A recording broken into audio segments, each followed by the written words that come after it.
Bonjour à tous et bienvenue pour cette nouvelle vidéo de présentation de deck pour Marvel Champions le JCE. Aujourd'hui un deck un petit peu particulier, vu qu'il s'agit d'un deck Black Widow mais conçu pour jouer en alter ego. Alors il y a un peu plus d'un an de ça, donc en février 2021, sur la Marvel Champions JCE TV, Sneakit avait présenté un deck Natasha Solo Justice contre Claw en mode standard. Donc un deck qui avait pour objectif de vaincre Claw, mais en restant en permanence en alter ego. Voilà, donc ça c'est la liste de son deck, je mettrai le lien si j'oublie pas dans le descriptif. Alors le truc, c'est que dans le pack de Vision qui est sorti il y a pas très longtemps, j'ai pas la date exacte en tête, il y a une carte assez intéressante, Méditation, un événement qui coûte 0 et qui vous dit, donc action d'alter ego, inclinez votre alter ego, jouez une carte depuis votre main en réduisant son coût de ressources par 3, ou 2-3, je sais pas comment c'est en français. Donc voilà, en alter ego, vous avez cette carte-là qui vous permet d'avoir une grosse réduction sur une carte.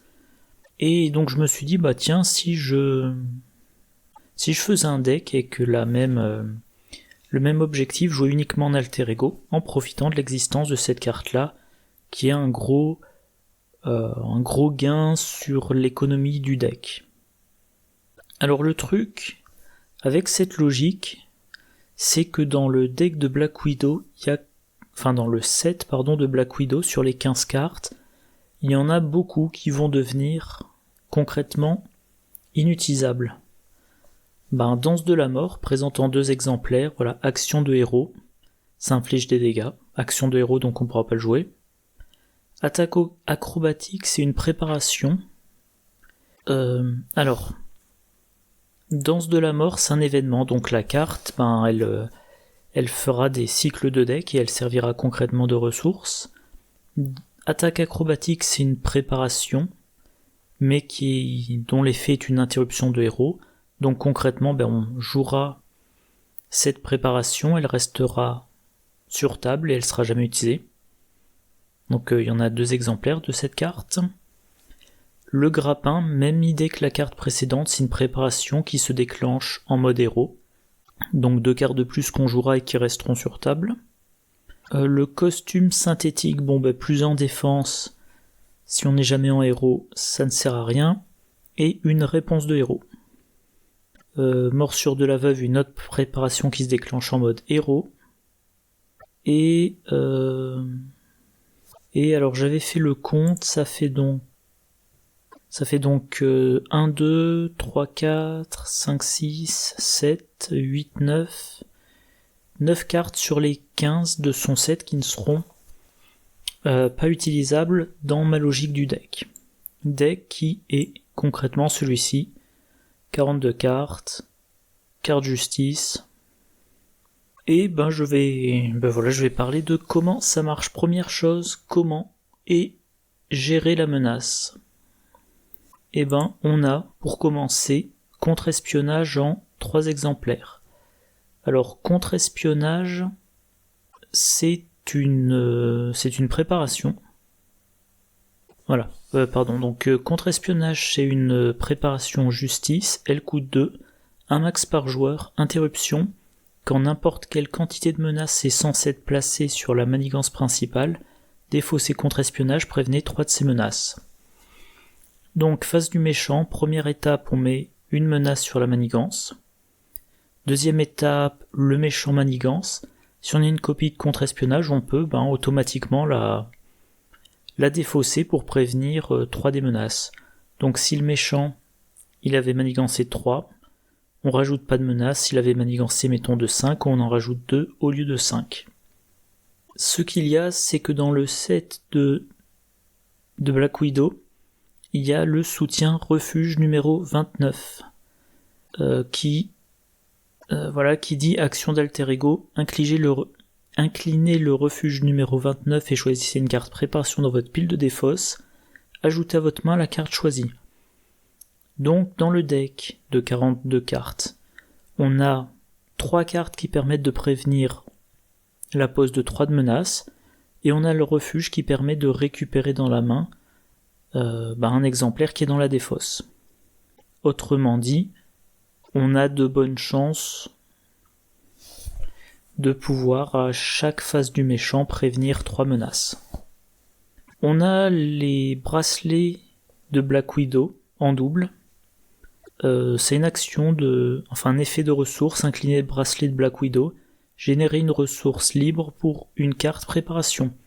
Donc une fois qu'on a les 2 exemplaires en jeu, on joue contre-espionnage sans dépenser de cartes depuis sa main.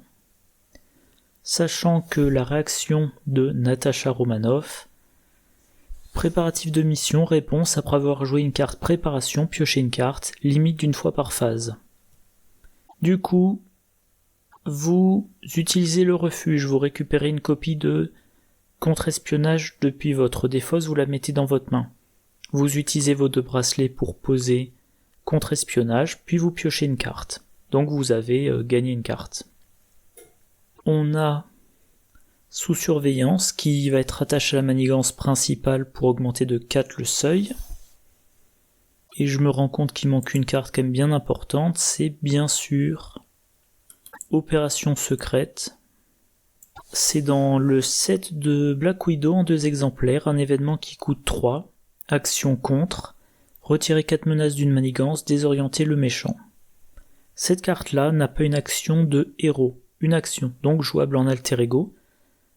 Non seulement on retire 4 menaces de la manigance, donc ça évite de mourir, mais en plus on désoriente le méchant, ce qui veut dire qu'on ne va pas avoir à se soucier de sa manigance au round suivant.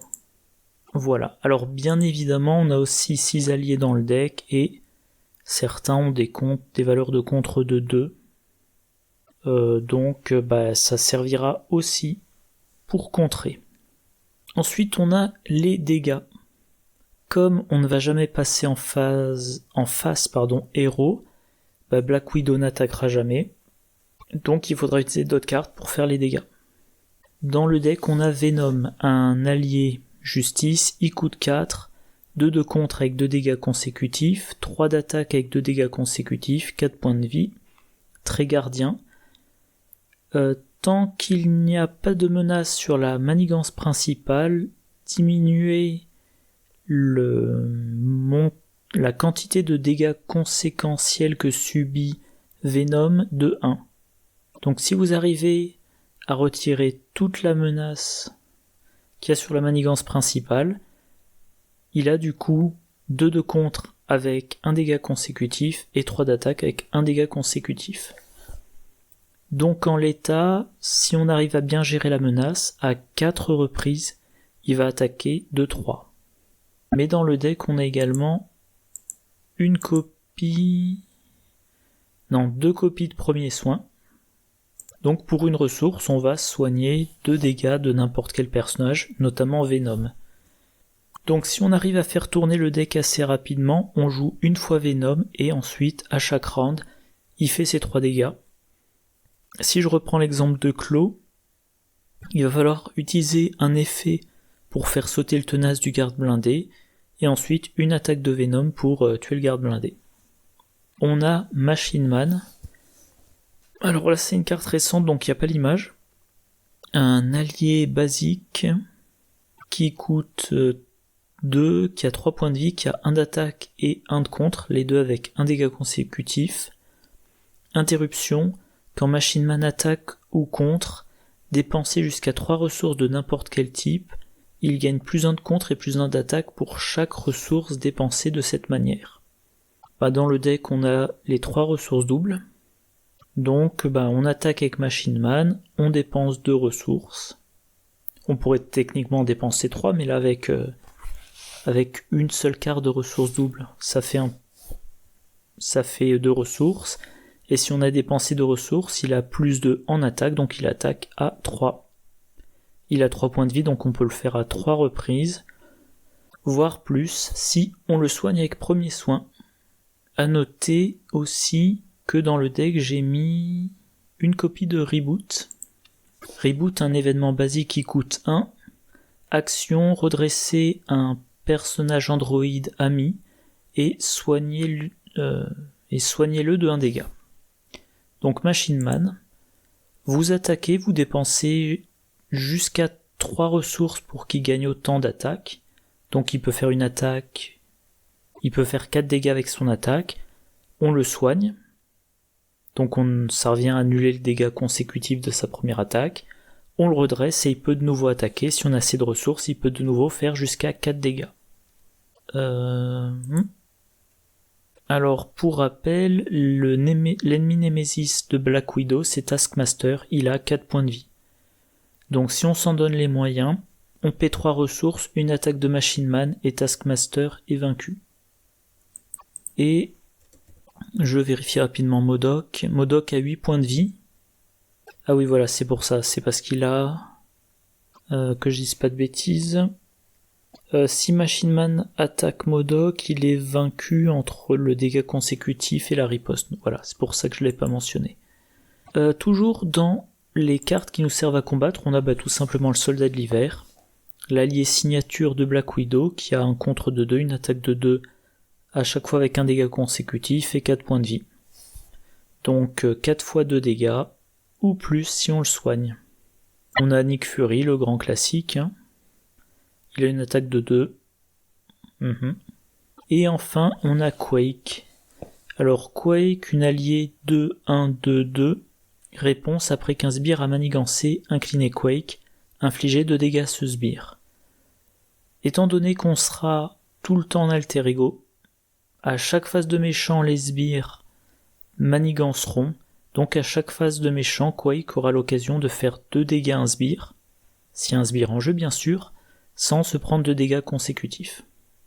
Ce qui veut aussi dire que si à chaque round il y a un sbire avec un état tenace qui manigance, et Quake fait sauter l'état tenace, et ensuite pendant mon tour, j'utilise mes autres alliés pour vaincre l'ennemi. Donc on voit le combat, je n'ai cité que des alliés, parce que comme je le disais un peu plus tôt, dans le set de Black Widow, ce qui est responsable des dégâts, c'est Danse de la Mort, c'est une action de héros. Et je pense, j'ai pas revérifié, mais je pense que toutes les actions de dégâts en justice, et même probablement en basique, sont des actions de héros. Donc le combat, dans ce deck, sera fait à 100% avec les alliés. À noter, il y a 6 alliés. Venom et Quake, on a envie de les garder en jeu en continu. Venom parce que quand même il coûte 4, ça fait une grosse dépense, et si tout se passe bien, il peut faire 3 attaques à 3 dégâts avant de devoir être soigné, donc c'est quand même assez percutant, c'est pas négligeable. Quake, l'avantage c'est que si elle fait les dégâts avec sa réponse, elle prend pas de dégâts consécutifs. Donc voilà, on va dire ces 2 slots là sont occupés, les 4 autres alliés, ils font la rotation dans le 3e emplacement d'alliés. Hop, je suis allé trop loin. Ah non, c'est bon. Avant de faire le bilan, je vais parler des autres cartes rapidement. Donc les alliés, je les ai tous couverts, je crois. Les événements. Ah mince, j'ai oublié, ça aussi c'est entré dans la catégorie gestion de la menace. Le tribunal vivant. C'est dans le pack l'ombre du titan fou. C'est un événement qui coûte 2. Quand on le joue, on le mélange dans le deck de rencontre. Quand on le révèle du deck de rencontre, on retire 2 menaces de manigance principale. Et on le retire de la partie. Voilà, ça a un effet de retrait de menace, et ça va être retiré du deck, qui donc va se retrouver plus petit. Méditation, comme je disais tout à l'heure, on est en permanence en alter ego, donc on se prend pas ou quasiment pas de dégâts, donc on n'a jamais ou presque besoin de s'incliner pour soigner. Du coup, incliner le héros pour une réduction de 3, c'est tout à fait raisonnable. Premier soin, reboot, les 3 énergies doubles, héliporteur, manoir des Avengers, grand classique. Et je me rends compte... Ah oui, non, voilà, je sais pourquoi. Dans ce deck, je ne peux pas mettre le Queen Porter, parce qu'on ne peut jouer le Queen Porter que lorsqu'on est Avenger, et Natasha Romanoff, donc sur la face Alter Ego, elle est Shield et Espion. Donc voilà, pas de Queen Porter. Amélioration, 3 fois contre espionnage, j'en ai parlé. Une fois endurance, le grand classique. Alors, même si là normalement on ne devrait pas se prendre trop de dégâts vu qu'on est tout le temps en Alter Ego, vaut mieux le prendre. Espionnage, c'est de la pioche différée, on va dire ça comme ça. Sens de la justice, générer des ressources pour un événement contre vu qu'opération secrète coûte quand même 3. Sous surveillance, j'en ai parlé. Et technique d'espion, eh ben c'est une préparation.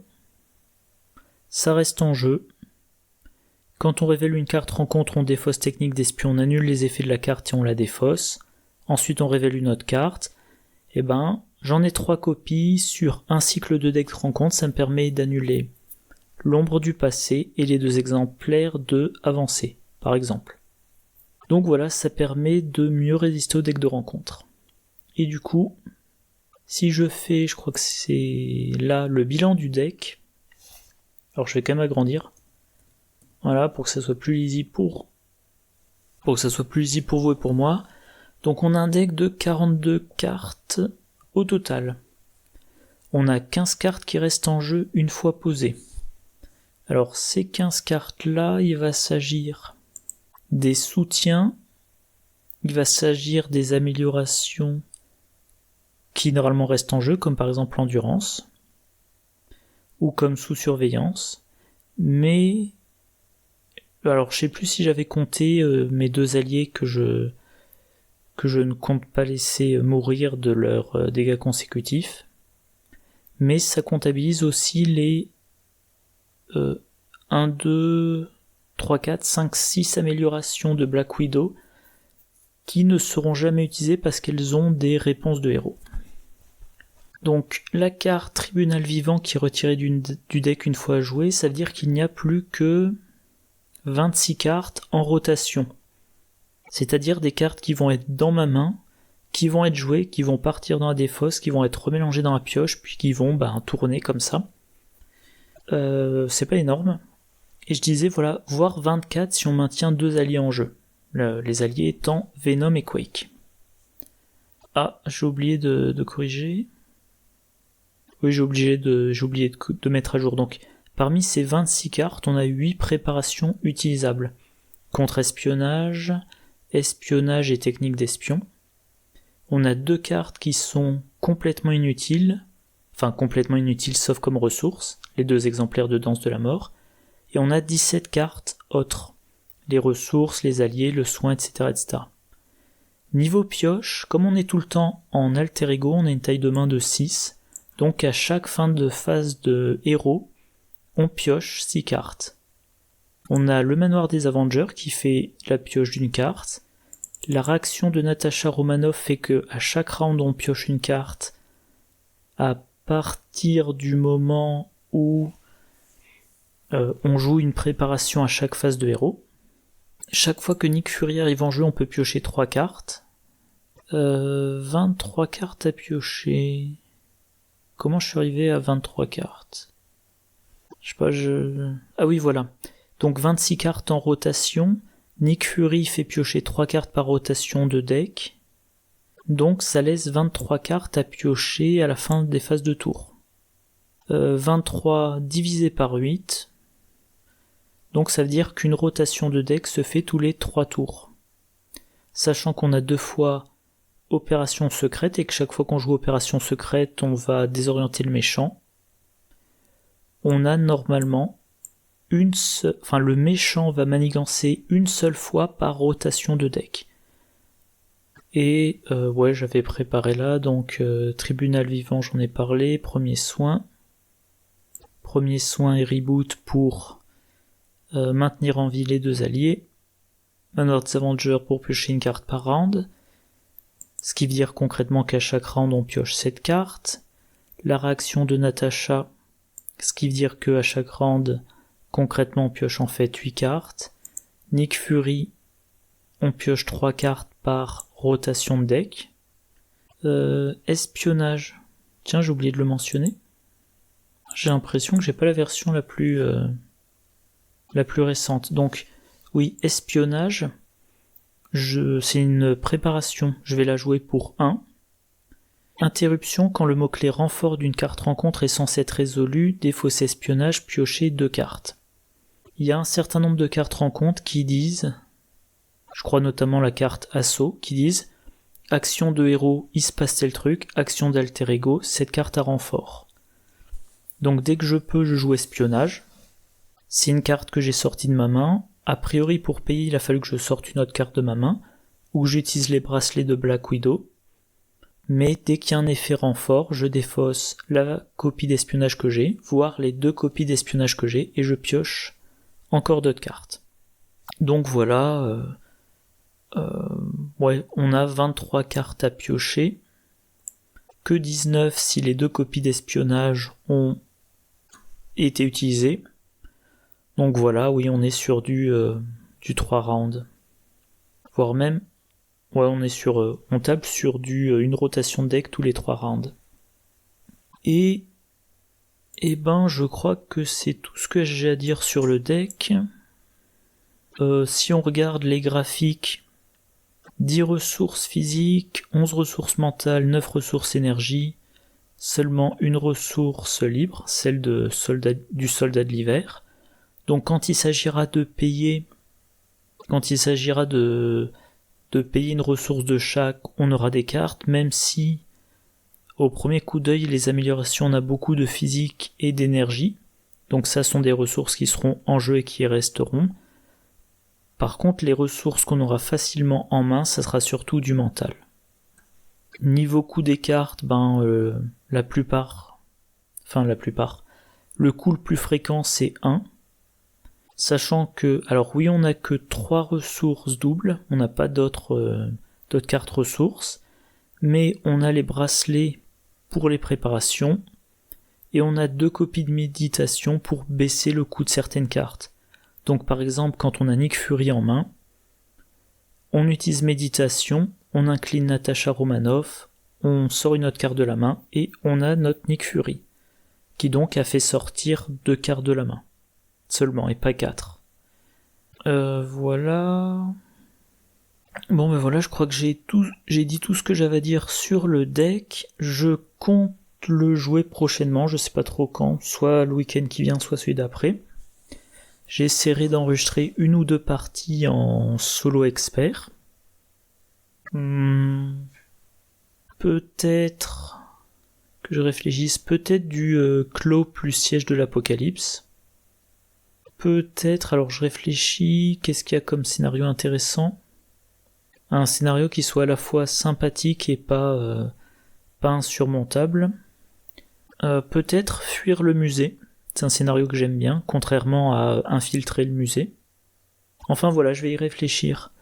D'ailleurs, n'hésitez pas à suggérer ou demander une partie spécifique avec ce deck. Bon voilà, je vais m'arrêter là. Comme d'habitude, j'espère que la vidéo vous a intéressé. N'hésitez pas à faire des commentaires, à poser des questions, à faire des suggestions, voilà. Si vous avez aimé, n'hésitez pas non plus à appuyer sur le pouce. Moi, je vous souhaite une bonne journée, une bonne soirée, de bonnes parties, et je vous dis à la prochaine. Au revoir.